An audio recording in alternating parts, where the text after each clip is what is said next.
Halo guys, gimana kabar kalian hari ini? Mimin harap kabar kalian semua baik-baik saja. Kali ini Mimin akan membawakan sebuah alur cerita film yang berjudul Fake Breakspear Part 1. Setiap partnya akan ada 2 episode yang Mimin rangkum ya teman-teman, biar semakin greget aja sih filmnya. Di sini filmnya benar-benar sangat seru loh bagi para pecinta film Cina fantasi. Apalagi film ini mengisahkan tentang seorang pemuda yang selalu diremehkan oleh semua klan besar karena dirinya dianggap sampah dan lemah. Bahkan kehadirannya tak diterima oleh semua klan besar mengingat kemampuannya yang sangat-sangat rendah. Namun kehidupan dia berubah setelah dia memasuki alam gaib yang bertemu dengan seorang Grandmaster terhebat di jagat raya. Jadi seperti apakah ya guys kelanjutan dari film ini?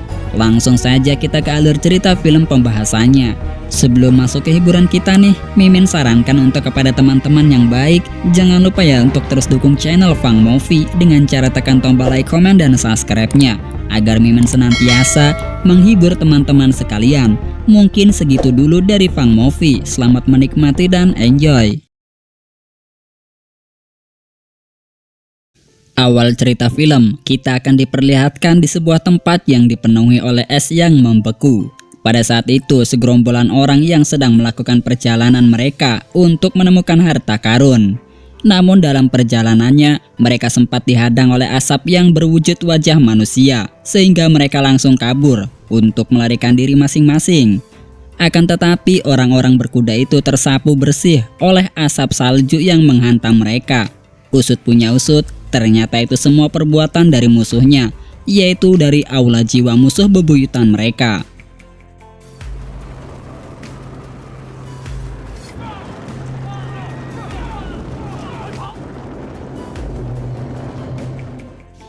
Cerita kemudian akan berfokus kepada seorang pemuda yang sedang berlatih ilmu bela diri. Dia bernama Xiaoyan dari keluarga Xiao di kota Wutan.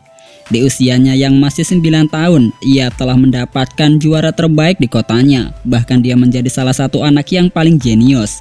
Pada suatu hari, ibu Xiaoyan melakukan perjalanan ke utara untuk melakukan tugasnya. Akan tetapi, ketika ibunya selesai menjalankan tugasnya itu, ia pun pulang dengan keadaan yang sekarat. Sebelum ibunya benar-benar pergi untuk meninggalkan Xiaoyan selamanya, ibunya memberikan sebuah cincin kepada Xiaoyan agar selalu dipakai terus-menerus. Kemudian setelah memberikan cincin itu, ibunya menghadap kepada tetua klan yang bernama Yun Zhongzhu karena ia dituduh berkhianat kepada 5 klannya karena telah menyembunyikan harta karun sendirian. Namun ibu Xiao mengatakan jika dia tak pernah berkhianat sama sekali kepada siapapun, sehingga ia memutuskan untuk mengakhiri hidupnya. Lalu sang ayah Xiaoyan yang bernama Xiao Yuzhang, ia pun sama-sama difitnah karena telah menyembunyikan harta karun yang mereka incar. Sehingga demi membuktikan jika ia tak menyembunyikan harta karun apapun, dengan bijaksana ia langsung menghancurkan semua energi dan tenaga dalamnya.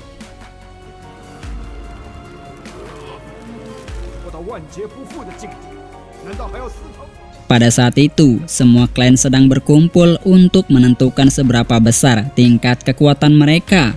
Xiaoyan yang mencoba kompetisi tersebut, ternyata emang sejak dulu ia selalu gagal saat ujian tersebut. Hal itu membuat semua klan perguruan dari bela diri lain selalu meremehkan Xiaoyan. Justru adik Xiaoyan yang bernama Xiao Yun-er sangat mudah menjalankan tes tersebut.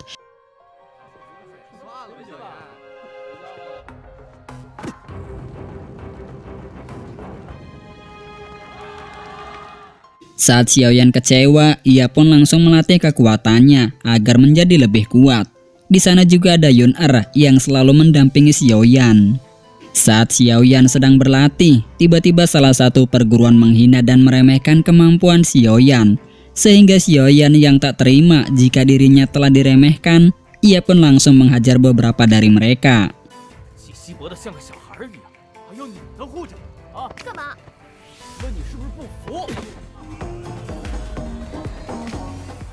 Xiaoyan pun kemudian datang ke rumahnya untuk meminta kepada Xiao ayahnya untuk mengajarkan jurus harimau kepadanya.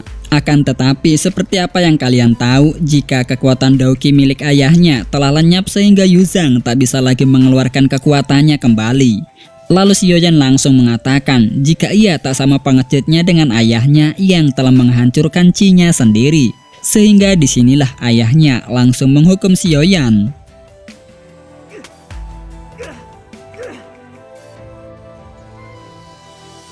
Saat hukumannya telah selesai, Yuzhang mendatangkan seorang toko obat yang bernama Tuan Wan.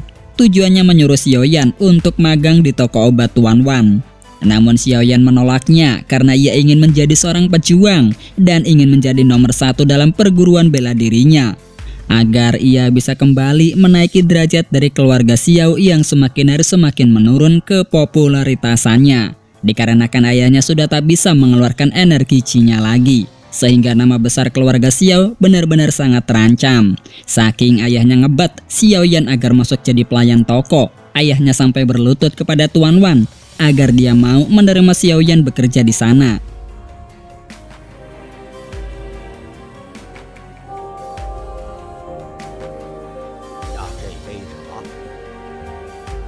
Singkatnya Xiaoyan pun dengan terpaksa ia harus menerima tawaran dari sang ayah untuk magang di toko obat Tuan Wan.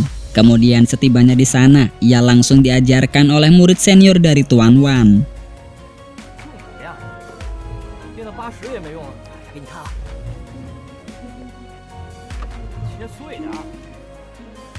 Di titik ini, Xiaoyan benar-benar sangat frustasi. Pasalnya ayahnya sendiri sudah tak percaya dengan kemampuannya. Ketika Xiaoyan lagi ngamuk dan perasaannya campur aduk tak karuan, tiba-tiba saja saat keningnya menempel ke cincin di jarinya, dia sudah pindah ke alam gaib. Xiaoyan pun kebingungan pada saat melihat tempat tersebut. Ditambah lagi dia dikagetkan dengan seorang penghuni cincin itu. Kita sebut tuan tua dari keluarga Xiao. Akan tetapi Xiaoyan tak percaya sama sekali karena tuan tua sudah meninggal 7 tahun yang lalu.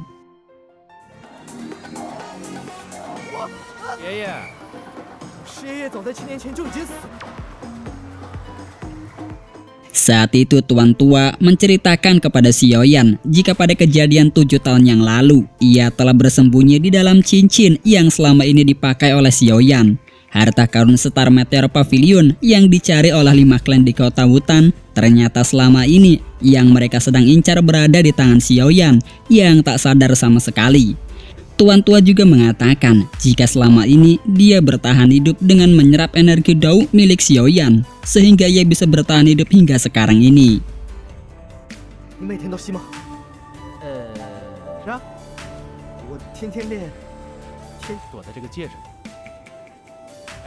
Xiaoyan yang mendengar hal itu, ia pun langsung meluapkan kemarahannya karena gara-gara tuan tua ia selalu mendapatkan hinaan dan cacian dari perguruan lain selama 7 tahun. Bahkan ayahnya sendiri tak mempercayai kemampuannya.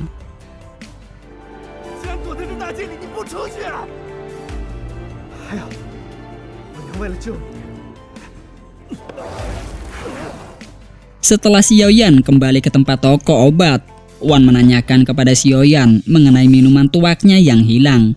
Namun sudah jelas jika Xiaoyan tak mengetahui hal tersebut. Namun Wan dan muridnya tak percaya kepada Xiaoyan, yang pada akhirnya Xiaoyan pun mendapat hukuman dari mereka semua. Sebenarnya Xiaoyan tahu jika ini merupakan ulah dari tuan tua yang mengambil tuak-tuak tersebut.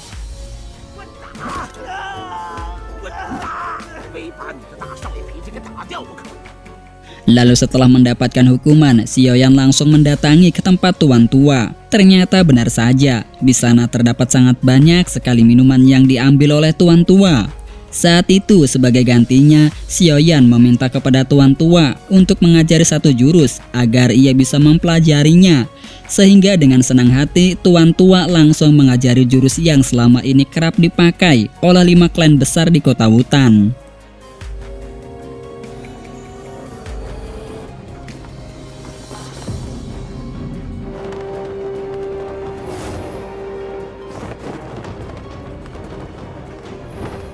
Xiaoyan pada saat itu ia teringat dengan perjuangan ibunya yang sangat besar. ia merasa sangat kehilangan sosok seorang ibu, meskipun kejadian itu sudah lama.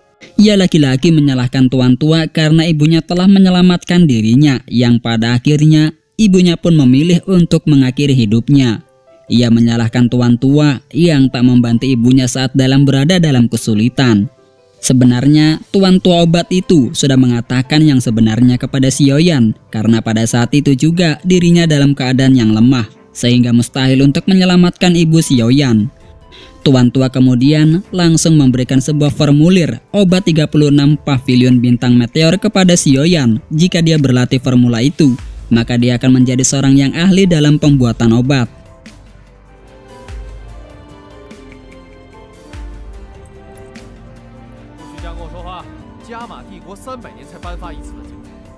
Tak lama itu Xiaoyan pun sudah keluar dari tempat tuan tua. Kemudian dia langsung dipanggil oleh ayahnya yang mengatakan jika Yanran sebentar lagi akan ke tempatnya untuk berkunjung. Karena di klan Nalan sedang merekrut bakat untuk pergi ke kota hutan dan mengikuti ujian akademi Jianan. Tak hanya itu saja, ayahnya akan segera melamarkan Xiaoyan dengan Nalan, yaitu cucunya Yanra, karena itu merupakan sebuah perjanjian dengan kakek terdahulu mereka. Tak lama itu datanglah Guhe yang datang ke tempat Xiao Yuzhang untuk memberikan sebuah pil obat mitos 6 tingkat. Kegunaan obat tersebut bisa mengembalikan kekuatan Yuzhang sekitar 70%. Tak hanya itu saja kedatangan Guhe ke tempat Yuzhang, melainkan dia juga mengatakan kepada Yuzhang jika ketua klan Nalan yang bernama Nalanji ingin membatalkan pertunangan dengan keluarga Xiao, karena mengingat keluarga Xiao sekarang tak selevel dengannya. Bahkan Xiaoyan pun tak bisa diandalkan untuk menjadi pelindung kaum Xiao sendiri.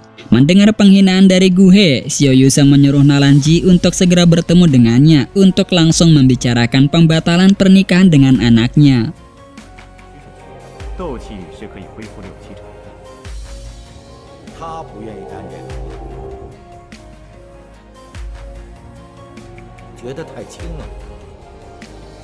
Singkatnya, kedua klan besar pun telah berkumpul untuk membicarakan pertunangan ini. Ini adalah pemimpinnya, dia bernama Nalanji. Dan ini adalah Yanran yang akan dinikahkan namun tidak jadi karena batal jika keluarga Xiao tak sebanding dengan klan Nalan yang tersohor.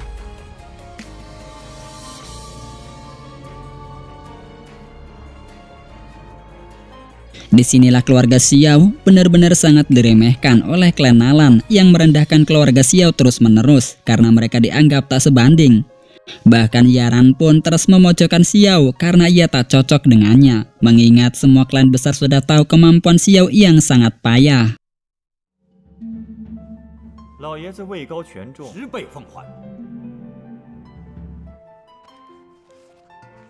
Di saat itu Xiaoyan langsung menandatangani surat pembatalan perjanjian pernikahan dengan klan Nalan. Namun ia malah menuliskan di atas kertas jika klan Nalan lah yang tak pantas untuk klan Xiao. Sehingga mendengar penghinaan dari Xiaoyan, Nalan langsung memerintahkan Xiao untuk memakan kertas yang barusan ia tulis. Namun dia menolaknya. Sehingga disinilah terjadi pertarungan. Namun sayang di sini Xiaoyan tak mampu melawan Yanran yang memang kekuatannya lebih menonjol ketimbang Xiaoyan. Sehingga disinilah Xiaoyan dan ayahnya menerima serangan dari pihak klan Nalan.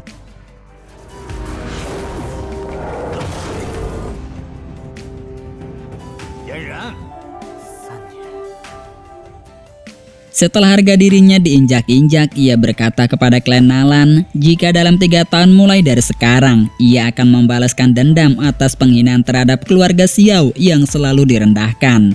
Ia berjanji dalam 3 tahun ini ketika mereka bertemu, ia akan memperlakukan hal yang sama kepada klan Nalan.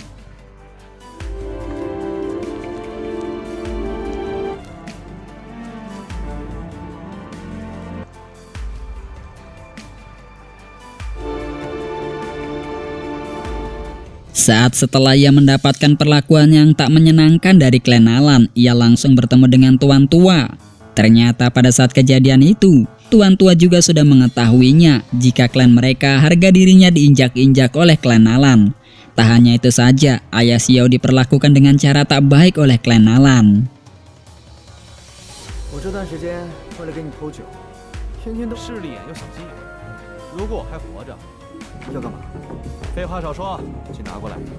Saat itulah karena tuan tua kasihan terhadap Xiaoyan yang selalu diremehkan, ia langsung diberikan sebuah obat herbal untuk menaikkan tingkat kultivasinya Xiaoyan agar segera meningkat pesat. Obat itu sebenarnya sangat susah didapatkan karena yang hanya bisa memiliki obat itu hanyalah kekaisaran, karena obat tersebut emang langka. Namun karena tuan tua orang yang sangat hebat, ia langsung membuat obat tersebut dengan sangat mudahnya.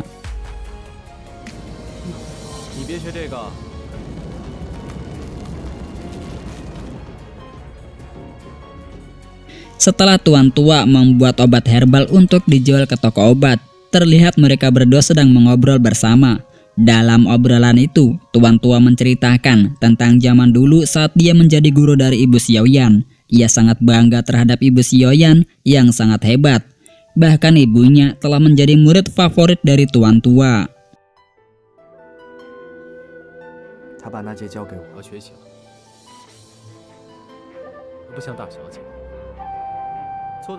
Kemudian setelah percakapan itu, tuan tua memberikan misi terhadap Xiaoyan. Jika dia berhasil mengalahkan monster naga kalajengking berlevel 2, maka dia akan menjadi muridnya. Tak lama itu datanglah monster naga kalajengking berlevel 2 yang langsung menyerang Xiaoyan.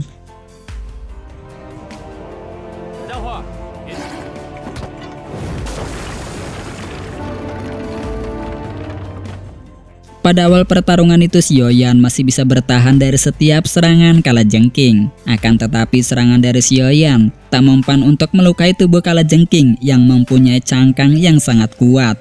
Sehingga percuma saja meskipun Xiaoyan terus-menerus menyerangnya, namun akan sia-sia saja.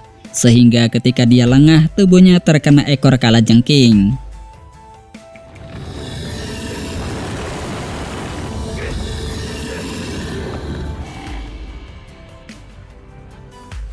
Meskipun tubuh Xiaoyan terluka, namun dia tetap berjuang demi mengalahkan monster tersebut. Karena jika ia berhasil mengalahkan kalajengking itu, kesempatan untuk menjadi murid Grandmaster tuan tua akan semakin besar. Hingga di sini Xiaoyan langsung menutup pertarungan dengan menancapkan tombaknya ke mata kalajengking hingga membuat terluka dan tumbang.